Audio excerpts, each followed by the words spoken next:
God not only speaks, He draws. Yes, He draws. Someone said, I don't like to read the Bible because there are too many letters. I like to see things with images, but the Bible is filled with images. Yes, filled with images. God has drawn many images in the past for whoever desires to understand, so that no one may say, oh, I didn't know. It was hard to interpret. No. See what is written in the first letter to the Corinthians, on chapter 10, from verse 6. Paul is explaining and warning the Corinthians with images of the past, things that happened in the past, with the people in the desert, the descendants of Israel. And he says, now, these things became our examples, to the intent that we should not lust after evil things, as they also lusted. Which means, I don't need to make the same mistake again to know that it doesn't work. I can look at those who wronged and to learn with their mistakes. I don't need to repeat their mistakes. I can learn. And it is what Paul is saying, that we should not lust after evil things as they also lusted. And do not become idolaters, as were some of them, as it is written, which means idolatry, even though God clearly condemns it in His Word. Idolatry, it is one of the most offensive sins to God, most aggressive ones, because idolatry to God, it is as a husband cheating on his wife or the wife on the husband. You were betrayed, you know the pain. Some describe it as a knife on their chest or on their back. Some describe as losing a limb of the body. The pain of betrayal is horrible.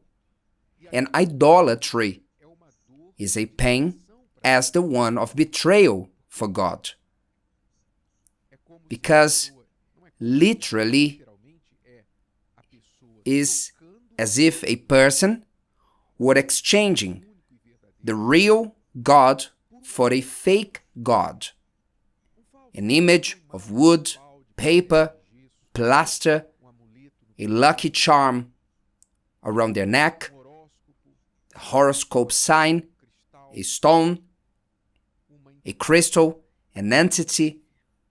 Anyway, whatever people make gods out of it. The God that they found or they created for themselves. Idolatry. One of the most condemned sins in the Bible, from beginning to end, from Genesis to Revelation. However, humanity remains idolatrous until today, or even worse. People ignore the images, the examples of the past, and do not become idolaters, as were some of them. As it is written, the people sat down to eat and drink and rose up to play, which means to enjoy. And many idolize enjoyment, pleasure. You might have noticed that many hate work. They idolize pleasure, complacency, right? It is sad because work is something worthy, trustworthy, honest. It builds, it does good. However, Monday morning, people start to murmur. Well, Sunday evening, they start to murmur. Let me go to bed because tomorrow is Monday. Which means Monday is a cause of complaints. It's the day that people complain the most. And about murmuring, by the way, He says in verse 10, nor complain, as some of them also complained and were destroyed by the destroyer. Now all these things happened to them as examples, and they were written for our admonition, upon whom the ends of the ages have come. Nor complain, as some of them also complained and were destroyed by the destroyer. In the last days we spoke about murmuring. Complaints bring destruction, as it brought to the people in the desert. What was people complaining about? Remember that these were a people who lived in slavery. Since they were born, all that they knew was slavery. What they knew was the whip, was to build bricks for Pharaoh. That's all that they knew. They had no liberty. They were oppressed, severely oppressed. The people were removed from Egypt by the mighty hand of God, guided to the promised land. But you must understand, between Egypt and the promised land, there was a desert. God would not take the people by helicopter, thousands of helicopters. Everybody, jump in. No. As if he would take the people by helicopter and they would land in the promised land. No, this wouldn't happen. The people had to cross the desert, cross the Red Sea, go to Sinai, face the desert, until they reached the promised land. A route that should have taken, some estimate, around 1 year and a half. More than 2 million people on their way, elderly, children. In 1 year and a half, they would have arrived in the promised land. But because of murmuring, that 1 year and a half turned into 40 years. Why? What was the people complaining about? At some point, they complained of not having water. And when they had water, now we have no food. And then God will send the bread, food, and they will complain. We are tired of bread, we need meat. And then meat will come. And they will complain about the onion that they didn't have. There was always a complaint. The majority will always find a reason to murmur, to complain.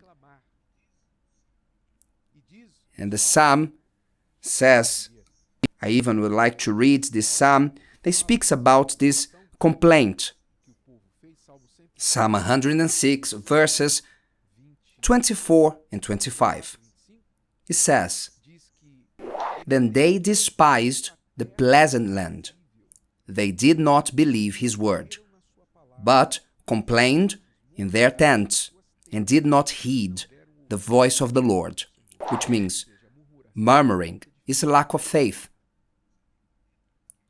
Can you understand why murmuring upsets God? Because it is a lack of faith. It's to badmouth that which God has blessed, and not to understand the process, not to appreciate the process of the desert between Egypt and the promised land.